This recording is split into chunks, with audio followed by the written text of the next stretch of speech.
여기 있으면 안 나오죠? 저 화이트보드까지 나와. 근데 좀 이따 다시 자리 바꾸면 나올까? 왜 뭘까요? 이분들이 다시 원래 자리로 가려고. 근데 지금 근데 라이브 아니야? 아, 녹화만. 우리 저번 주에 엄청 아니 완전 쌩얼이네. 정찰이 완전 쌩얼로. 성찰 정수령이만 나와. 읍스 냄새 나겠다. 읍스 네. 정수리 냄새. 냄새가 나요. 사진에서 냄새가 나는. 이거 옷 괜찮아요? 눌러도? 네 쿠션 좋죠. 에너지 극찬. 아 진짜 너무 재밌어. 오늘 이상해. 오늘 약간 이상해요. 오늘 다 이상해. 그래서 다 오랜만에 다 같이 먹는 거예요. 진짜. 우리 다모일 동안이 있나? 없었던 것 같아. 근데 없지 않아. 와. 네, 없죠. 그럼 오늘이 춤 많이 먹는 근데 태규 오빠가 없잖아. 최고 태규 많이. 오빠까지. 태규랑 온 날 다혜가 못 온나 그랬는데 처음에. 내가 못 봤어. 난 태경이 한 번도 못 봤어. 아, 진짜로? 난 봤어. 태규 오빠. 소리 못했네. 진짜 다 모이면 너무 기쁠 것 같아. 그러니까. 그런 날이 올 겁니다. 맞아. 그 1월 2일? 아, 이거 여기 뭐- 없지. 늦게라도 보다? 아, 방직이. 방직이라. 거기 밥 먹고 다시. 아니면 마지막 종강 파티는 다 모일 수 있는 날로 날짜를 그래도 되게 좋아. 좋아요. 한번 잡아봅시다. 네, 시작하겠습니다. 하겠습니다. 아 되게 어색하네요. 아까 간식 먹으면서 약간 뭔가 신경 쓰는 느낌. 언니도 그랬어요? 나는 전선님 거기 있었어. 그래서 네. 예배 디자인 학교에 오신 여러분들을 환영합니다. 예수님께서 이곳으로 우리를 초대해 주셨습니다. 네, 잠시 묵상하시면서 오늘 힘든 일도 많았고 걱정되는 일도 많지만 이 시간만큼은 주님께 집중하기 위해 잠시 짧게 묵상하고 같이 찬양하겠습니다.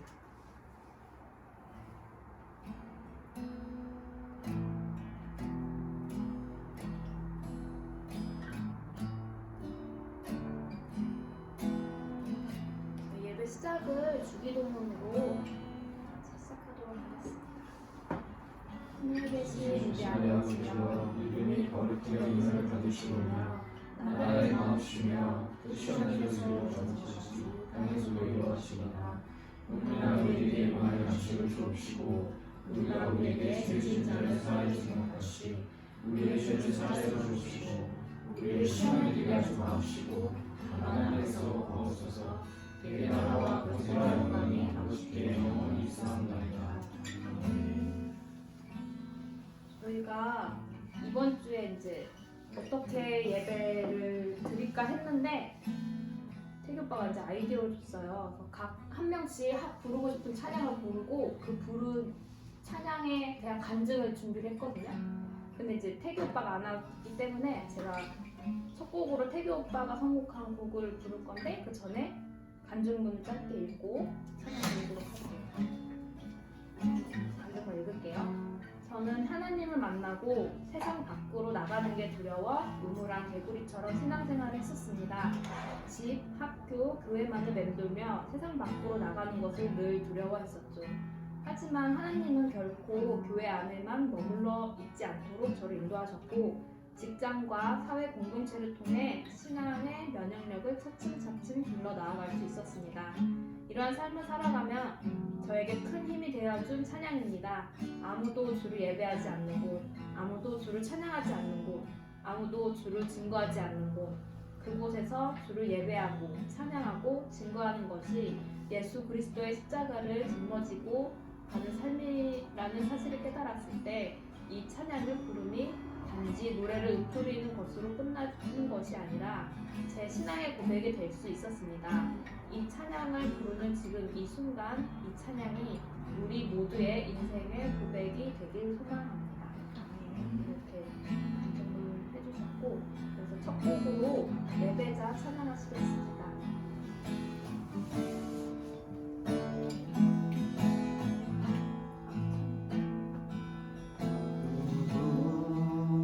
예배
하소서.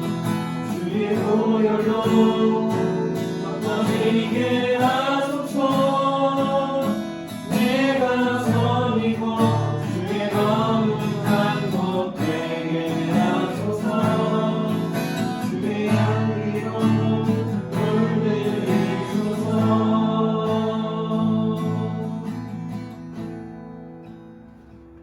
네, 다음 찬양은 제가 선곡을 했었는데요. 저는 더 원합니다라는 찬양을 선곡을 했어요. 그래서 이 찬양을 선곡한 이유는 한 주를 촬영하다 보면은 예배 때 얻은 그런 은혜를 쉽게 잊고 그냥 지나갈 때가 많더라고요. 그래서 좀 제가 중심인 하루하루를 살아가면서도 또 막상 힘들 때는 하나님을 찾는 저를 많이 발견하곤 했어요. 그래서 근데 계속 그게 반복되다 보니까 이제는 주께 모든 것을 맞추고 오직 예수님을 사랑하는 그런 갈급함이 제 마음에 되게 많이 생겼거든요. 그래서 이런 부분이 여러분에게도 동일한 그런 갈급함이 있으시라고 생각을 해서 이 찬양을 선곡을 하게 됐는데 같이 찬양하겠습니다. 예수 사랑합니다.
마지막으로 찬양드릴 찬양은 예수 피를 힘입어입니다. 저는 세상을 살아갈 때 제 자신의 삶을 살아가려고 했습니다. 내 욕심대로 행할 뿐만 아니라 내게 있는 모든 문제도 내가 해결하려 하고 내가 떠안고 가려고 했습니다. 이렇게 교만하고 자기중심적인 나에게 말씀하여 주셨습니다. 자격 없는 내 힘이 아닌 오직 예수님의 보혈로. 내가 믿고 의지해야 할 것은 나를 구원하신 그 십자가 사랑임을 고백합니다. 십자가 보혈, 완전하신 사랑, 힘입어 나아갑니다라는 찬양의 은사가 간절한 우리의 믿음의 고백이 되길 소원합니다. 네.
전적으신 사랑하는 아버지 감사합니다.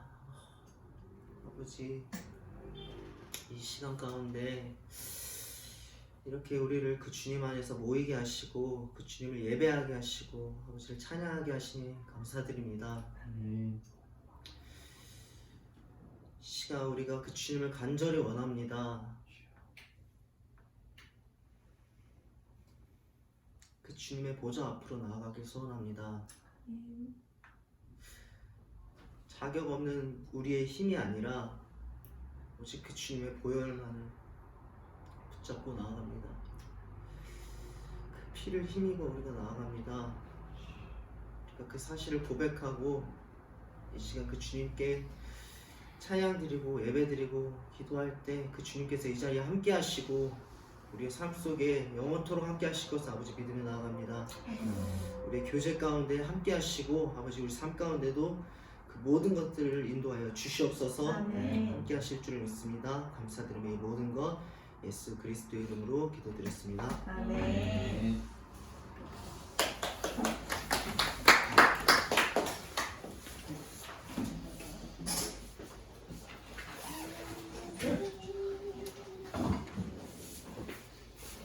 이제 한번 말씀 찾아볼까요? 사도행전 2장 1절에서 36절. 2장. 사도행전 2장 1절에서 36절.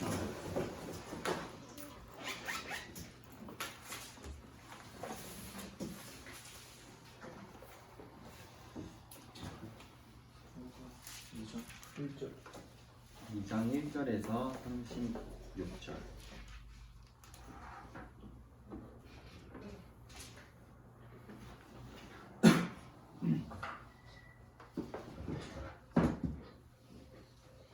자, 이거 봉독할 건데 어떻게 봉독하면 좋을까요?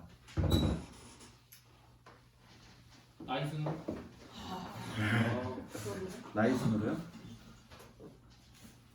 나이 순으로 몇 절씩 끊어서? 2장 1절부터 36절 5절. 5절씩 끊어서. 또 다른 제안 있으신 분? 마지막으로 다. 마지막 또 다르게 자, 어떻게 읽으면 효과적으로 읽을 수 있을 것 같아요? 그 예배자들이 이 사도행전 2장 1절부터 36절 지금 한번 빠르게 한번 읽어보세요. 어떻게 읽으면은 예배자들이 이 말씀을 효과적으로 들을 수 있을까? 보면 영향 효과음이 있죠. 넣어드려요? 강한 바람 같은 소리가 있어요. 다른 언어들로 말하기를 시작하니. 오다빠야. 좋은데요? 술에 취하였다 하더라. 야, 너 이씨, 너 뭔데 예수하려? 뮤지컬 일부입니다. 스포하지 너 말라. 뭔데?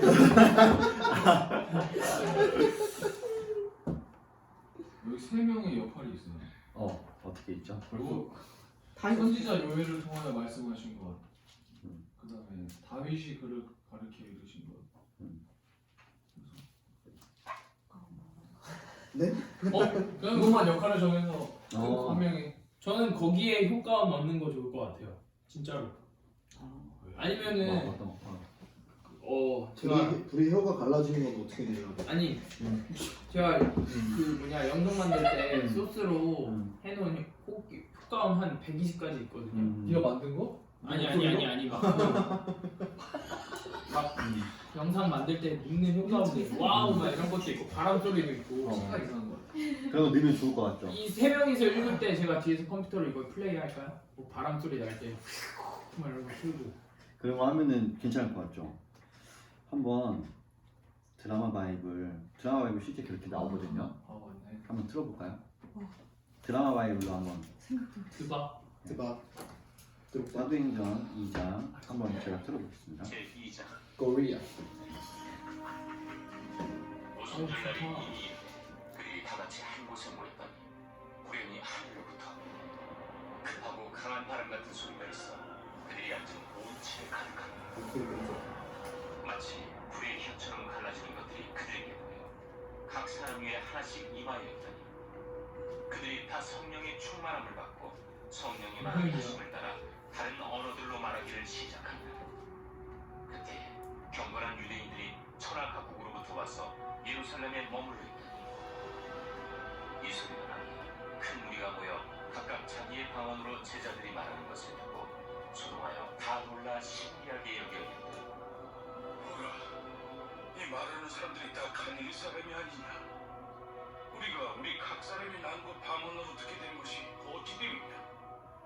우리는 바데인과 메디인과 엘람인과 또 메소보다미아, 유대와 갑바도기아, 본도와 아시아, 부르기아와 밤빌리아, 애국과 미쿠레네에 가까운 리비아 여러 지방에 사는 사람들과 로마로부터 나그네, 곧 유대인과 유대교에 들어온 사람들과 그리비인과 아라비아인들이라 우리가 다 우리의 각 언어로 하나님의 큰 일을 말함을 듣는도다. 다 놀라며 당황하여 서로 이르되 이 뭐의 주일이라. 또 어떤 이들은 조롱하여 이르되 이들이 세수에 취하였다. 베드로가 열한 사도 함께 서서 소리를 높여 이르되 유대인들과 예루살렘에 사는 모든 사람들아, 이 일을 너희로 알게 할 것이니 내 말에 귀를 기울이라. 때가 제3시니 너희 생각과 같이 이 사람들이 취한 것이 아니라 이는 곧 선지자 요엘을 통하여 말씀하신 것이니 일렀으되 하나님이 말씀하시기를 만세에 내가 내 영을 모든 육체에 부어주리니 너희의 자녀들은 예언할 것이요 너희의 젊은이들은 환상을 보고 너희의 늙은이들은 꿈을 꾸리라. 그때 내가 내 영을 내 남종과 여종들에게 부어주리니 그들이 예언할 것이요 또 내가 위로 하늘에서는 기사를 아래로 땅에서는 징조를 베풀리니 곧 피와 불과 연기로다. 주의 크고 영원한 날이 이르기 전에 해가 변하여 어두워지고 달이 변하여 피가 되리라. 누구든지 주의 이름을 부르는 자는 구원을 받으리라 하였느니라. 이스라엘 사람들아, 이 말을 들으라. 너희가 아는 바와 같이 하나님께서 나사렛 예수로 큰 권능과 기사와 표적을 너희 가운데서 베푸사 너희 앞에서 그를 증언하셨느니라.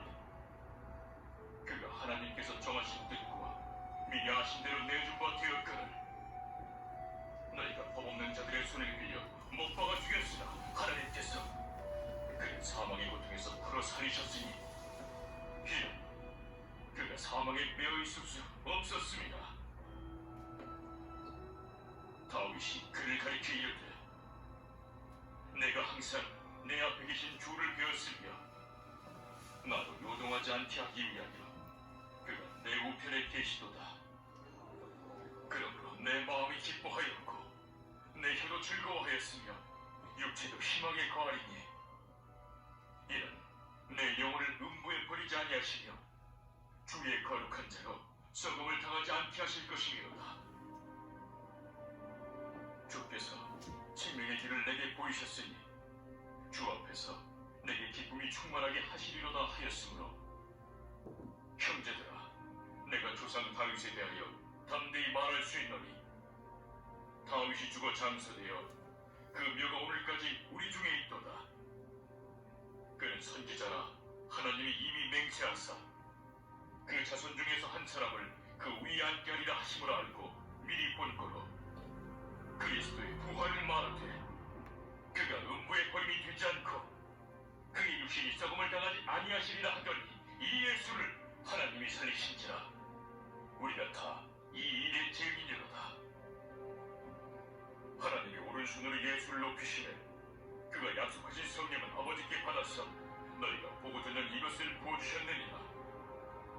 다윗은 하늘에 올라가지 못하였으나 신이 말하여 이르되 주께서 내 주에게 말씀하시기를 내가 내 원수로 내 발등상이 되게 하기까지 너는 내 우편에 앉아있으라 하셨도다 하였으니 그런즉 이스라엘 온 집은 확실히 알지 너희가 십자가에 못 박은 이 예수를 하나님이 주와 그리스도가 되게 하셨느냐. 그들이 이 말을 듣고 마음에 찔려 베드로와 자, 여기까지.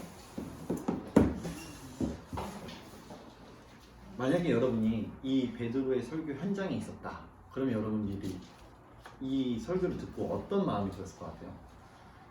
예수님이 십자가 달려 돌아가시기 전에 여러분들이 예수님을 향한 여러분들의 마음은 적대적이었어요. 그래서 다 돌로 치고자 했고, 어떤 사람은 직접 예수님의 뺨을 때리기도 했고, 예수님한테 침 뱉은 사람들도 있어요, 여기 있는 사람들 중에서. 근데 그리고 나서 예수님 십자가 분명히 달려 돌아가셨거든요. 근데 며칠이 지나더니 갑자기 예수님을 믿는다는 사람들이 모여 있는 곳에 뭔가 무슨 일이 일어났어요. 되게 기이한 일이 일어났어요. 이제 성령님이 임하신 거죠. 그랬는데 갑자기 사도들이 성령 충만해지고 눈빛과 표정이 달라지고, 베드로가 예수님 분명히 부인했던 이제 제1 사도였는데 일어나가지고 막 지금 확신에 찬 목소리를 선포하는 거예요. 너희들이 십자가에 못 박은 예수가 부활했다. 그 예수님을 하나님이 자기 오른편에 두셨다. 그러니까 너희들이 잘못했다. 예수님이 옳았다. 하나님이 예수님의 편을 들으셨다. 예수님이 주와 그리스도가 되도록 하나님이 이끄셨다. 얘기를 딱 했어요. 그럼 여러분들이 완전 이전 세계관이 완전 깨지는 거거든요. 나쁜 놈인 줄 알았는데 하나님의 아들이었던 거예요. 그럼 여러분이 딱 여기까지 설교를 들었을 때, 여러분이 그날 그 군중 중에 한 명이었다면, 그 무리 중에 한 명이었다면 여러분 마음이 지금 어떨 것 같아요? 후회. 막 무섭고, 그쵸? 막 두렵고, 어떡하면 좋지? 막 그럴 거 아니에요. 자, 여기까지 베드로가 설교를 딱 했어요. 설교 끝난 다음에 베드로가 이렇게 하는 거예요. 자, 이제 기도하고 해산합시다 하면 지금 여러분 안에 있는 후회, 두려움, 무서움이 해결이 될까요? 지금 그 후회와 두려움을 가지고 뭔가를 지금 해야 될 것 같은데 그걸로 예배를 딱 끝내버리는 거예요. 자, 이제 기도하겠습니다 하고 말씀 정리하는 기도 한번 하고 헌금합시다 하고 헌금하고 주기도문 한 다음에 흩어져요. 그럼 군중들이 말씀을 들었잖아요. 거기로 일어난 반응이 있는데 여기서 막 격동하고 있어요, 그게. 근데 갑자기 그냥 거기에 대한 어떠한 처분 없이 자, 이제 기도하겠습니다 하고선 기도하고 흩어져 보내. 그러면 어떨 것 같아요? 굉장히 찜찜하죠. 이게 뭐지? 이게 안 돼. 이대로 가면 안 될 것 같은데 왜 오늘날 많은 교회가 그렇게 지금 예배 순서를 꾸미고 있는 거죠. 그렇다면은 베드로는 이때 설교를 한 다음에 어떻게 대처를 했을까요? 어떤 반응이 있었을까요? 그 뒤 이야기를 한번 들어볼게요. 그들이 이 말을 듣고 마음에 찔려 베드로와 다른 사도들에게 물어 이르되, 형제들아, 우리가 어찌하고 너희가 회개하여 각각 예수 그리스도의 이름으로 세례를 받고 주의 사함을 받으라. 그리하면 성령의 선물을 받으리니 이 약속은 너희 자녀와 모든 먼데 사람 곧 주 우리 하나님이 얼마든지 부르시는 자들에게 하신 것이라. 또 여러 말로 확증하며 권하여 너희가 이 패역한 세대에서 구원을 받으라. 그 말을 받은 사람들은 세례를 받으매 이날에 신도의 수가 3,000이나 더하더라. 그들이 사도의 가르침을 받아 서로 교제하고 떡을 떼며 오로지 기도하기를 힘쓰니라. 사람마다 두려워하는데 사도들로 말미암아 기사와 표적이 많이 나타나니 믿는 사람이 다 함께 있어 모든 물건을 서로 통용하고 또 재산과 소유를 팔아 각 사람의 필요를 따라 나눠주며 날마다 마음을 같이하여 성전에 모이기를 힘쓰고 집에서 떡을 떼며 기쁨과 순전한 마음으로 음식을 먹고 하나님을 찬미하며 또 온 백성에게 칭송을 받으니 주께서 구원받는 사람을 날마다 더하게 하십니다. 여기까지가 예배인 거예요.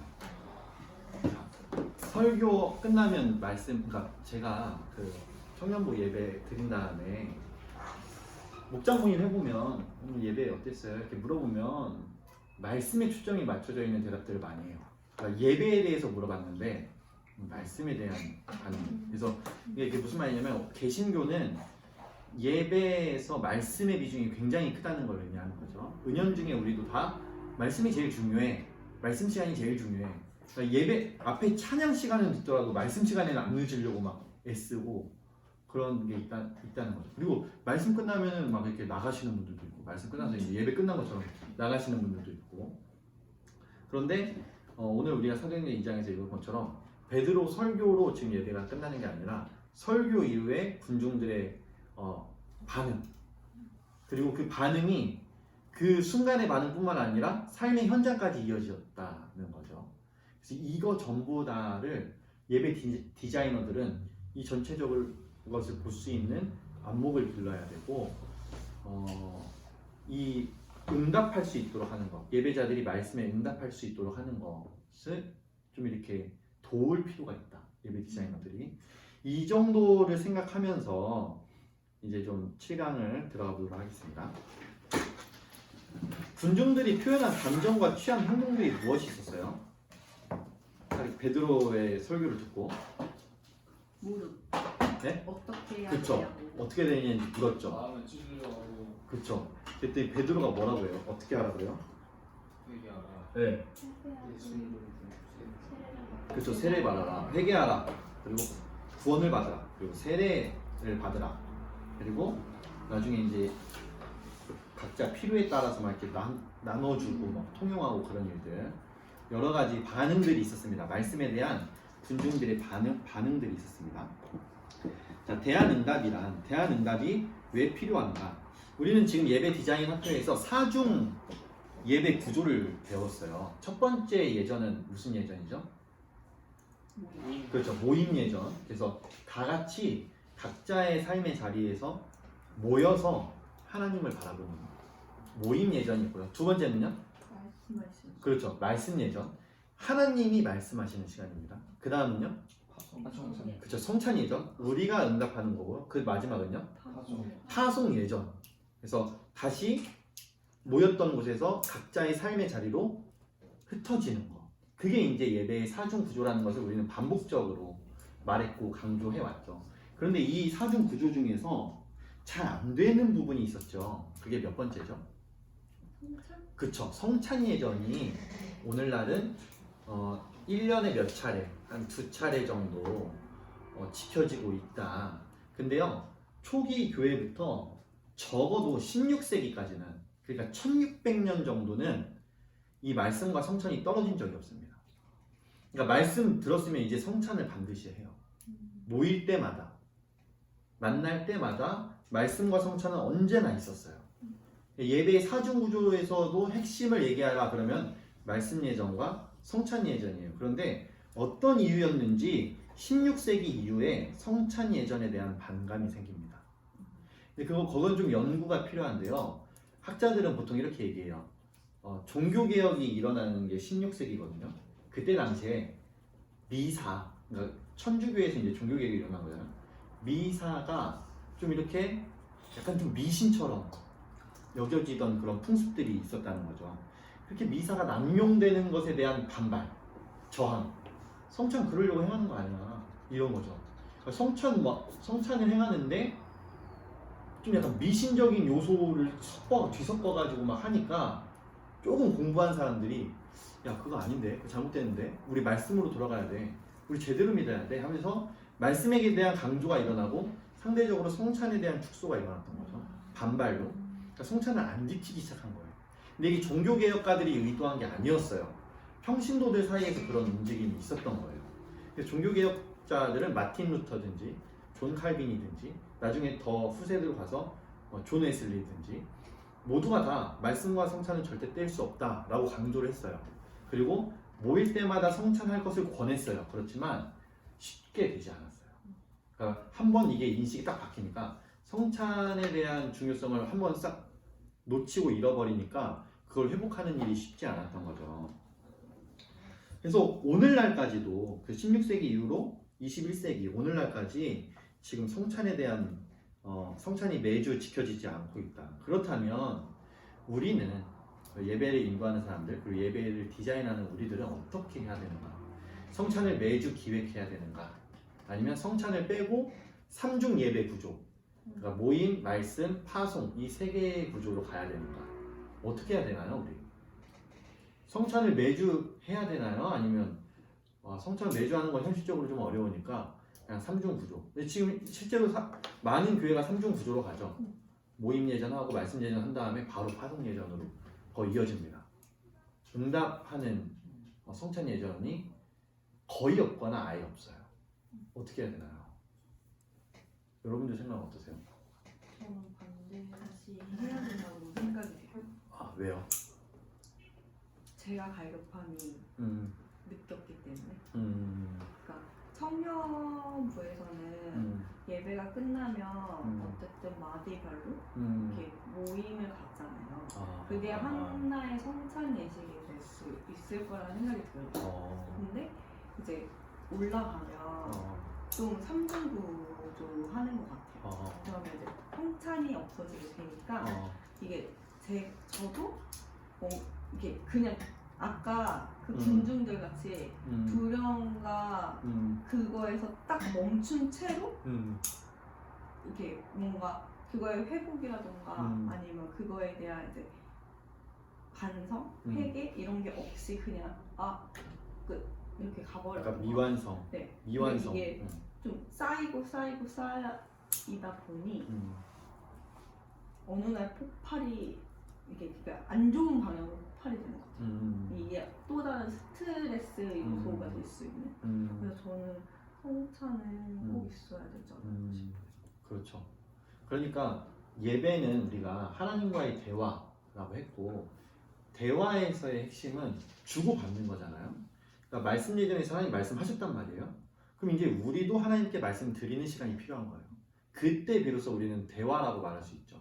그거를 신학적인 용어로 말하면 계시와 응답의 패턴이다. 하나님 계시하시고 우리는 응답한다. 계시와 응답 패턴이 구조적으로 완성되어야만 그걸 이제 온전한 예배라고 부를 수 있는 거죠. 그런데 성찬 예식을 빠뜨리니까 대화가 아닌 거예요. 예를 들어서 지금 영무가 명주랑 이야기하고 싶어서 말을 막 했어요. 명주한테 하고 싶은 얘기 막 했어요. 영무 이야기가 딱 끝났어요. 그랬더니 명주가 갑자기 일어나가지고 이제 얘기 끝났지? 갈게? 자, 어때? 기분이 어떠세요? 네. 이게 우리 매주 예배 가운데 일어나는 일인 거예요. 하나님 말씀하셨어요. 이제 하나님 우리의 응답을 기다리세요. 그런데 말씀하셨습니다. 헌금 하고 헌금 기도하고 흩어지는 거예요. 파송하고. 이게 매주 일어나고 있는 많은 교회에서 매주 일어나고 있는 거예요. 그래서 말씀하신 것처럼 응답은 반드시 되어야 된다. 그런데 매주 성찬식을 준비하는 게 현실적으로 어렵다면, 그리고 이게 지금 아직 문화적으로 정서적으로 정착하기가 쉽지 않다면 우리 교회처럼 타협점을 찾는 거예요. 그러면 1년에 12번이라도 하자. 이런 식으로. 그러면 이제 조금씩 늘려갈 수 있겠죠. 종교개혁가들이 실패했던 이유가 뭐냐면 너무 급진적으로 도전했어요. 매주 해야 된다. 그래서 매주 안 하던 사람들한테 매주 하게끔 하니까 이게 확 받아들여지지가 않는 거예요. 거기에 대한 저항이, 거부가 생기는 거죠. 그래서 좀 단계를 거쳐서 늘리는 게 좋겠다. 그러면은 성찬식을 안 하는 주간에는 어떻게 응답할 수 있을까? 그래서 우리가 지금 오늘 다루고자 하는 게 대안응답. 성찬식의 대안이 되는 응답에 대해서 한번 이야기해보자. 대안응답은 반드시 필요하다. 자, 1번 대안응답의 목적입니다. 한번 그 한 문장 있죠? 읽어볼게요. 시작. 말씀을 대한 대안응답의 목적은 하나님의 말씀에 대한 우리의 응답을 전달하는 것이다. 이것은 설교의 적용과는 차이가 있다. 네, 어떤 차이가 있을 것 같아요? 설교의 적용은요, 이 설교를 가지고 우리가 일상에서 어떻게 살아갈 것인가에 대한 물음이고 대답이에요. 그러니까 오늘 이 말씀을 들었는데 그럼 이걸 가지고 내가 한 주 동안 어떻게 살아야 되지? 라고 고민해보는 것, 그리고 거기에 대한 답을 찾는 것, 그게 이제 설교의 적용이에요. 이것은 지금 당장 해야 할 일을 얘기하는 게 아니라 나중에 해야 할 일을 찾는 겁니다. 이와 다르게 응답은요, 지금 하나님의 임재 안에 있는 우리가 함께 행하는 거예요. 그러니까 지금이 중요하고요. 함께 행한다는 게 중요합니다. 설교의 적용은 여러분이 각자 여러분의 삶의 자리에서 여러분이 적용해야 되는 겁니다. 근데 대안응답은 뭐냐면 지금 우리가 함께 어떻게 응답해야 하는가에 대한 것입니다. 사도행전 2장에서 그게 이제 보이죠. 오순절이 되었고 믿는 자들이 한 곳에 모여 있었습니다. 그리고 기도하는 중에 성령님이 강림하셨죠. 성령 충만해진 사도들 중에서 한 명인 베드로가 설교를 했습니다. 그 다음에 베드로가 설교하자 여러 반응이 있었어요. 아까 우리가 뭐 회개하고자 했고, 구원을 어떻게 하면 받는지 궁금했고, 그 다음에 세례를 3,000명이나 받았고, 그 다음에 각자 돌아가서 막 나눠주고 필요에 따라서 서로 막 이렇게 공급해주는 일들을 했죠. 반응이 다양했습니다. 4가지로 한번 살펴보려고 해요. 어떤 반응들이 있었는지. 이걸 살펴보면 우리 역시 우리의 예배를 통해서 예배자들이 어떤 반응을 할지 대강 예측을 할 수 있겠죠. 그럼 그 반응을 할 수 있도록 돕는 예배의 요소가 무엇인지도 우리가 좀 예측할 수 있겠죠. 그럼 미리 꾸밀 수 있겠죠. 아, 이번 메시지는 이 주제니까 여기에 대해서 아마 이러이런 반응이 있을 것 같아. 그럼 이런 반응을 도와주기 위해서 우리는 어떤 예배 요소를 준비해야 할까? 미리 예측하면서 준비할 수 있겠죠. 그래서 한번 베드로의 설교에 어떤 반응들이 있었는지. 첫 번째, 먼저 감정적인 응답이 있었습니다. 감정적인 응답이 있습니다. 자, 사도행전 2장 37절 시작. 마음에 찔려 베드로가 다른 사도들에게 물어 이르되 형제들아 우리가 어찌할꼬. 네. 그 설교는 끝났어요. 근데 지금 예배자들의 예배가 끝이 안 나는 거예요. 그러니까 예배자들은 지금 어떻게 계속 예배를 이어갈 수 있을지 묻는 거예요. 지금 그럼 우리 어떻게 해야 돼요? 지금 묻는 거죠. 말씀이 들어가니까요. 그 사람 안에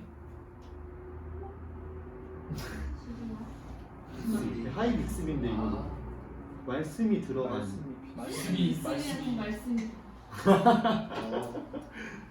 말씀이 들어가니까요.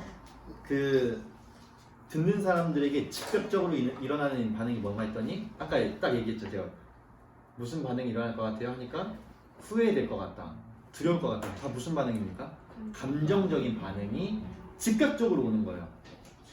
그러면은 누군가는 눈물을 흘리겠죠. 누군가는 기뻐서 웃을 수 있어요. 누군가는 막 소리치고 싶을 수 있어요. 예수가 부활했다! 소리치고 싶을 수 있어요. 하나님 지금 이 자리에 현현하신다! 막 그러고 싶을 수 있죠. 누군가는 아까 얘기한 것처럼 무릎 꿇고 싶고 엎드리고 싶고 누군가를 가서 안아주고 싶고 이런 감정적인 반응들이 일어난다는 거죠. 그것이 첫 번째 응답입니다. 그거를 표현할 수 있도록 도와주는 거예요.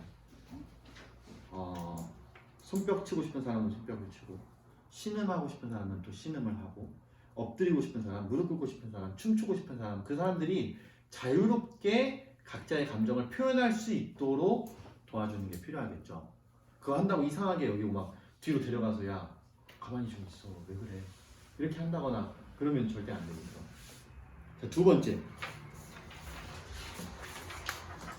영적인 응답이 있었습니다. 베드로가 첫 번째로 얘기한 거예요. 회개하라는 거였어요. 회개는 무엇인가 하면 내적으로 일어나는 변화입니다. 아, 내가 이렇게 살면 안 되는구나. 새로운 삶을 살고 싶다. 그리고 그 내적인 변화는요, 반드시 외적인 증거로 나타나요. 그러니까 회개했다면 외적인 변화까지 이어져야 된다는 것이죠. 그래서 여기서 말하는 영적인 응답은 내적으로는 회개를 말하는데요, 외적으로는 회개를 통해서 용서를 하거나, 회개해서 누군가 공동체 안에 다퉜던 사람과 화해를 하거나, 아니면 나 훈련 받아야 되겠다, 훈련에 헌신하거나, 아니면 자비로운 행동 또는 정의로운 행동, 그렇게 나아가는 거죠. 그런 외적인 증거들로 나타나는 겁니다. 세 번째는 상징적인 응답입니다.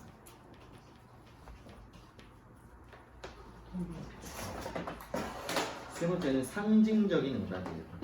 어떨 때는요, 말로 표현할 수 없는 표현을 하고 싶을 때가 있어요. 그죠? 내가 이 받은 은혜가 너무 크고 그 하나님의 임재, 묵직한 임재에 완전 압도돼서 더는 말할 수 없는 상태, 침묵할 수밖에 없는 상태. 그런 상태는 말로 표현하지 않고 상징으로 표현하게 되죠. 그래서 오늘 본문에서는 어떤 상징이 일어났냐면 세례라는 상징이 일어났습니다. 세례를 받는 거예요. 결단만으로 부족해요. 표현만으로 부족해요. 이걸 상징적인 언어로 나타내고 싶은데 그게 바로 세례예요. 세례는 무엇을 상징하죠? 물에 들어가는 것은 무엇을 의미합니까? 그 세례 전부의 과정을 거듭남이라고 해요. 그렇죠. 물에 들어가는 순간 숨을 못 쉬잖아요. 죽는 거예요. 이전에 내가 죽는 걸 상징하는 거예요. 그 물에서 이렇게 촥 나오는 건요? 다시 태어나? 그렇죠. 다시 살아나는 거. 거듭남이죠. 상징이에요. 나와. 그래서 이 상징을 정말 제대로 표현하고 싶으면 우리가 하는 약식 세례 있죠. 그게 더 상징이 잘 표현될까요? 아니면 침례 완전 들어갔다 나오는 게 더 잘 표현될까요? 침례가 더 잘 표현되겠죠. 침례 너무 분명하잖아요. 그래서 세례탕 크게 만들어 놓고 이쪽으로 이렇게 계단, 저쪽으로 계단, 여기 완전 물 채워놓고 여기서 이제 세례자가 간증을 해요. 여기서 이전에 저는 이렇게 살았습니다. 그런데 이러이런 계기로, 그러니까 민호의 전도로 교회 나오게 됐고요. 교회 나왔는데 예수님이 나의 주와 그리스도라는 사실을 깨닫게 됐습니다. 그래서 내한테 이런 변화가 일어났어요. 저 너무 행복해요. 이제 예수님 앞으로는 제가 제 인생의 주인 되어 살고 싶지 않고 예수님이 제 인생의 주인 되는 삶을 살고 싶어요 라고 고백하는 겁니다. 그리고 그 고백의 언어를 상징의 언어로 바꿉니다. 들어가는 거죠. 이전에 내가 죽고 그리고 예수님이 주인 되는 삶을 살겠다고 걸어 나오는 거예요. 그럼 이때 온 공동체가 예수 사랑하시는 하면서 그 사람을 막 축복해주고 환영해주고 노래해주고 그렇게 한다면 엄청 감격적이겠죠. 엄청 감동적일 거예요. 그 일을 3,000명이 했어요. 베드로 설교한 날. 엄청났겠죠. 그 감동의 물결이 계속해서 거듭난 생명들이 계속해서 엄청 감격적이었을 것 같아요. 제가 중국에 있을 때 이렇게 했거든요. 근데 그 공간이 크지 않고 그리고 뭐 이렇게 그런 세례탕 마련할 수가 없어서 그 튜브 있잖아요. 물놀이 하는 튜브에 물을 가득 채워요. 그리고 이제 그 안에 세례 받는 사람과 목사님이 들어가요. 간증을 하고 들어간 다음에 이제 목사님이 딱 잡고 세례자는 이렇게 코만 받아요. 코만 받고 내가 성부와 성자와 성령의 이름으로 황명주에게 세례를 주노라 한 다음에 여기서 이렇게 뒤로 이렇게 들어갔다 이렇게 앉은 채로 이렇게 하고 나오면 이제 이 명주가 듣고 싶었던 찬양 또는 우리가 공동체적으로 불러주는 찬양을 같이 불러줘요. 엄청 감격적이에요. 다 울어요. 세례 받은 사람도 울고 전도한 사람도 울고 그거 보는 사람들이 감격해가지고 이게 이제 상징적 응답이죠. 상징의 언어입니다. 이런 상징의 언어를 알고 있으면 약식 세례를 받아도 이게 상징이라는 사실을 알고 내 고백이 진실되면 동일하죠. 동일합니다. 하지만 더 잘 표현되는 거는 확실히 침례겠죠. 침례. 시각적으로 확실하니까요. 자, 마지막으로 지속적인 행동적인 응답이 있었습니다. 행동적 응답. 사도행전 2장 44, 45절 시작. 믿는 사람이 다 함께 있어 모든 물건을 서로 통용하고 또 재산과 소유를 팔아 각 사람의 필요를 따라 나눠주며. 영적인 변화는요 반드시 행동으로 이루어지는데요. 여기서 기억하셔야 되는 거는 자기를 위한 행동이 아니라 다른 사람을 위한 행동으로 이어진다는 겁니다. 나눠주는 거예요. 그래서 말씀에 대한 응답을 아주 간단하고 실천적이고 구체적인 방법으로 행동할 수 있도록 도와주는 거. 그게 이제 예배 디자이너가 도와줄 역할들입니다. 중요한 것은 자신을 위한 것이 아니라 누구를 위한 거라고요? 다른 사람을 위한 행동으로 나아가도록 하는 게 마지막 우리가 생각하고 고려해야 할 응답입니다. 이것이 가장 놀라운 응답인 것이죠. 그러니까 설교 들었고 찬송 한 곡 하고 돌아가는 걸로 만족할 수 없는 거예요. 설교 들었고 헌금 드린 다음에 돌아가는 것으로 충분하지 않은 거예요. 말씀이 정말 성실하게 잘 전달됐다면 그 안에 감정적인 변화, 영적인 변화, 상징적인 변화, 행동적인 변화가 좀 기다리고 있어요. 감정적인 변화로부터 시작된 감정의 변화, 영적인 변화, 상징적인 변화, 행동적인 변화가 기다리고 있는데 찬송 한 곡 부르고 돌아가면 그 응답이 아주 미완의 상태로 계속 돌아가고 그게 계속 쌓이는 거죠. 그러면 어떻게 되냐? 이거를 표현해내지 못했기 때문에 그저 형식적으로 예배로 왔다 갔다 하고 다른 곳에서 그걸 찾는 거예요. 다른 곳에서 나의 이걸 그러니까 예배 말고 뭐 다른 곳에 뭐 성경 공부를 찾아간다든지 그러면서 왜 이단에 빠지냐면요. 신천지에 빠지는 이유가 무엇인가 하면 성경 공부하고 싶어하는 사람들이 신천지에 빠져요. 그죠? 되게 갈급해져 있는 사람들이 그런 이단에 빠져요. 그러니까 이게 왜냐면 이단은 굉장히 열정적으로 배우고 싶어하고 그거를 이용해가지고 야, 성경 공부하고 해볼래? 진짜 되게 잘 가르치시는 목사님 계셔. 이렇게 해가지고 이제 하는 거죠. 너무 안타까운 현실이죠. 차라리 썬데이 크리스천들은 형식적으로 그냥 왔다 갔다만 하고 만족하기 때문에 이단에 빠지지 않아요. 근데 더 배우고 싶어하는 사람들, 그런 갈급함이 있는 사람들, 말씀에 대한 반응을 하고 싶은데 교회 안에서 그 반응이 제한적인 사람들은 다른 외부로 이제 찾아가는 거예요. 그리고 저는 또 마찬가지로 또 한 가지가 이제 우리가 이제 그 외부 집회들 있잖아요. 그 외부 집회들로 청년들이 막 모이고 청소년들이 모이는 이유가 뭘까요? 마찬가지인 거예요. 그러니까 그 교회 안에서 그들이 다니고 있는 교회 안에서 자기들의 이 열망, 이 쏟아넣고 싶은 이게 충족이 되지 않는 거죠. 그러니까 그런 걸 해소할 수 있고 그런 걸 충분한 반응, 충분한 응답을 할 수 있는 곳들을 찾아가는 거예요. 살아있는 응답이 있는 거예요. 그리고 그런 곳에는 또 응답 잘하는 사람들이 모여있기 때문에 그 예배가 폭발적일 수밖에 없어요. 응답하고 싶은 사람들이 지금 모여있거든요. 그러니까 활력 있을 수밖에 없죠. 자, 우리는 어떤 고민이 필요하냐면 어떻게 하면 우리의 예배에 하나님의 계시와 우리의 응답이 정말 활력 있게 생명력 있게 진행될 수 있을까에 대한 고민. 어떻게 하면 그걸 제공할 수 있을까? 어떤 예배의 요소들로, 어떤 분위기로, 이런 것들에 대한 고민들이 필요한 것이죠. 자, 대한응답의 정신 복습해 볼까요? 그 모임 예전의 분위기는 뭡니까? 축제. 그렇죠. 축제예요. 밝고 기쁘고 그리고 그게 말씀 예전으로 점점 넘어가면서 어떤 분위기로 만들어지죠? 그렇죠. 잠잠하게. 하나님 이제 말씀하실 시간인데 자꾸 떠들고 있으면 안 되니까 잠잠해지죠. 그래서 말씀 예전도 분위기는 잠잠합니다.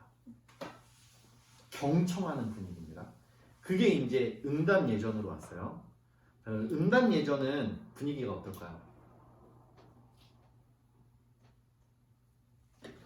다시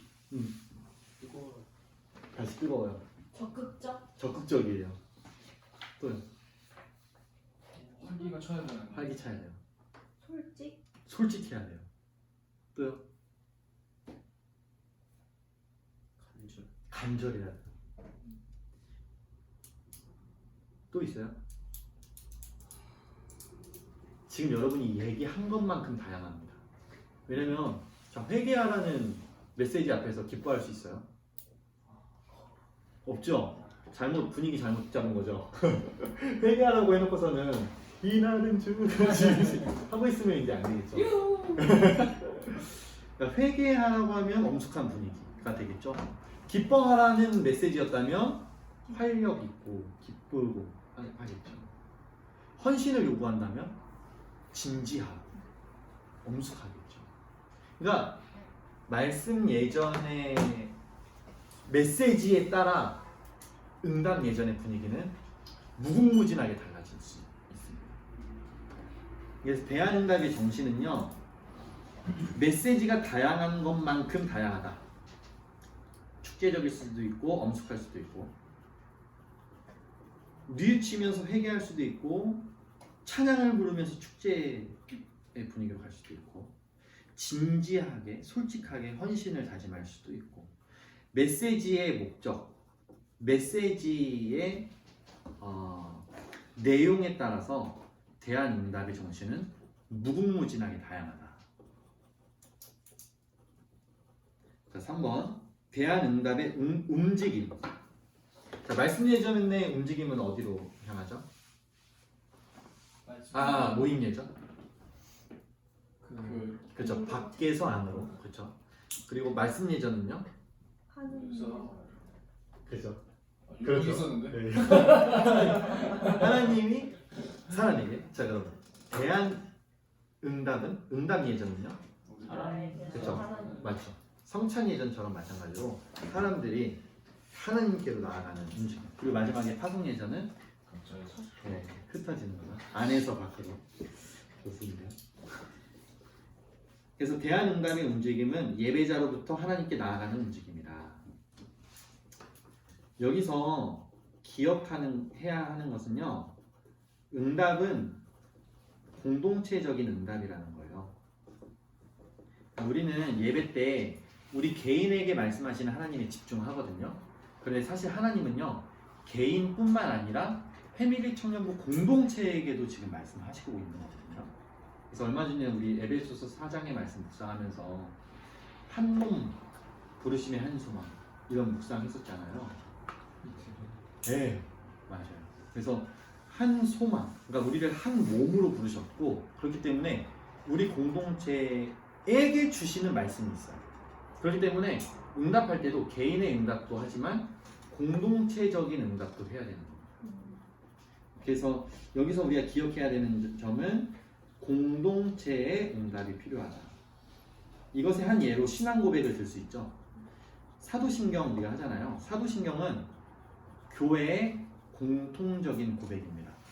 우리 교회, 이 땅에 있는 교회들은 공통적으로 믿는 바가 있는데 바로 이 믿음이야 라고 고백하는 게 이제 전능하사 천지를 믿으신 하나님 아버지를 내가 믿사오며 그 외아들 우리 주 예수 그리스도를 믿사오니. 그러니까 이게 우리의 믿음이라는 것을 계속 같이 공동체적으로 고백하는 거죠. 이렇게 공동체적인 고백이 필요하다. 그게 첫 번째 이제 고려해야 될 점이고, 두 번째 고려해야 될 점은요, 응답 예전은 말씀 예전과 파송 예전의 사이에 있잖아요. 그러니까 말씀 예전으로부터 와서 파송 예전으로부터 나아가는 움직임이 자연스럽도록 만들어야 됩니다. 자연스럽도록. 오늘 명주가 아주 잘했죠. 그 모임 예전을 마무리하면서 말씀을 들을 수 있는 분위기, 그리고 그 마음가짐을 만들기 위한 통성 기도, 그리고 마무리 기도까지 이어지도록 이제 분위기를 잘 이끄는 것. 대안 응답에서도 그런 자연스러운 연결이 필요합니다. 4번 실천하기입니다. 다음은 공동체적 응답에 사용할 수 있는 몇 가지 예배 요소들입니다. 한번 쭉 같이 읽어볼게요. 시작. 중국, 공명, 대중노래, 응답을 반영하는 동창, 응답을 반영하는 시, 그림 혹은 예술적 표현, 핵심 제목은 현실의 공적인 초청, 묵상, 신앙선언, 평화의 인사, 중보기도, 동성기도, 간증, 헌금, 봉사, 선교팀의 파송, 응답에 맞는 말씀 교도. 자, 우리가 한번 해봤던 거 한번 체크해볼까요? 침묵 해봤나요? 네. 언제 했죠? 침묵에 네. 당장 지난주도 했죠? 네. 지난주도 했어요. 지난주 패밀리 청년부 예배 때 통성기도 한번 하고 제가 하나님의 음성 장자매 들어보자고. 그래서 그때 성찬이랑 소연이가 계속 이제 해주고 반주 계속 해주고 하나님의 음성 잠잠히 들어보는 시간. 침묵. 권면. 있습니까? 많이 하잖아요. 많이 하죠. 네. 여러분 왜 두려워하십니까? 하나님 앞으로 나아가십시오. 이게 다 권면이죠. 자, 회중 노래. 네, 많이 하죠. 안 하는 날이 없죠. 페미니즘 안 하는 날이 없죠. 회중 노래. 참. 응답을 반영하는 독창. 네. 한 적 있나요? 아 우리 청년부에서 나왔던 참 좋은. 그렇죠. 근데 그 본당에서는 특송. 네, 근데 그게 응답을 반영한 독창인가요? 아닌 거죠. 아니죠. 그냥 말씀 전에 하니까. 말씀 전에 하죠. 아 말씀 끝나고 하지 않아요? 말씀 끝나고도 하죠. 그러니까 어쨌든 상관없이 근데 말씀의 메시지랑 이렇게 그럼 맞추지는 연관이 않죠. 되진 않죠. 네. 그래도 좀 하긴 했는데 응답을 반영한 정도를 시 그린 예술적 표현 안 했다. 네. 자, 그리고 회심 또는 헌신으로의 공적인 초청. 여러분 여러분 정말 새롭게 살기 원하십니까? 그런 분들은 가슴에 손을 대십시오. 그런 초청. 그 자리에서 일어나십시오. 무릎 꿇으십시오. 앞으로 나오십시오. 이런 거. 두 손을 대십시오. 이런 거. 했나요? 네. 네. 김민영 목사님 때 되게 많이 했던 것 같아요. 이런 거 많이 했죠. 그 시기가 또 짱목교회 전체적으로 그런 초청을 많이 하던 시기예요. 아직까지 예수님을 주와 그리스도로 영접하지 않았습니까? 그럼 오늘 영접하십시오. 그렇게 영접하기 원하는 사람 있습니까? 네, 그 자리에 일어나십시오. 이것도 단계가 있어요. 그러니까 바로 일어나라고 하면 쭈뼛쭈뼛거려요. 그래서 처음에는 정말 예수님을 영접하기 원하시는 분들은 가슴에 손을 대십시오. 이 정도는 할 수 있거든요. 그럼 손 대잖아요. 그때 이제 얘기하는 거예요. 여러분 그 정도의 표현은 부족합니다. 그 자리에서 일어나십시오. 그런 식으로 단계별로 작게 할 수, 그러니까 이렇게 쉽게 할 수 있는 동작에서 조금 더 일어나면 이제 나오라고 하는 거예요. 앞으로 나오십시오. 춤추십시오 같지는 않지. 그건 이제 분위기가 안 맞으니까. 그래서 이렇게 하라든지 아니면 이렇게 하라든지 한 다음에 일어나라고 하고 앞으로 나오라고 하고 그런 식으로 점점 더 강한 결단, 강한 초청들을 의도하는 거. 자, 묵상. 침묵이랑 좀 비슷한데 달라요. 침묵은 진짜 말 그대로 완전히 침묵하는 거예요. 묵상은 그날의 메시지를 다시 한번 곱씹어 보는 거예요. 침묵은 진짜 말 그대로 침묵하는 거예요. 하나님 하면서 그냥 주님 하면서 그냥 가만히 그냥 있는 거예요. 주님의 음성을 기다리면. 근데 묵상은 그날의 메시지를 다시 한번 떠올려보고 곱씹어보고 하는 거. 신앙 선언. 사도신경을 고백한다든지 주기도문을 한다든지 이런 식으로. 우리 예배 끝나고 그것도 하는 거. 이거 그것도 맞죠. 사명 선언을 하는 거니까. 평화의 인사. 양이 없어요. 네, 옆에 사람과 이렇게 인사해 봅시다. 이번 한 주 동안 말씀 가운데 승리합시다. 이런 하나요? 했었던 적이 있나요? 중보기도. 기도가 필요한 사람. 통성기도. 해요. 간증. 해요. 가끔 그러니까 자주는 아니더라도 하죠. 헌금하고 선교팀 파손. 성을 선교팀이 선교를 나가봤으니까 한 거.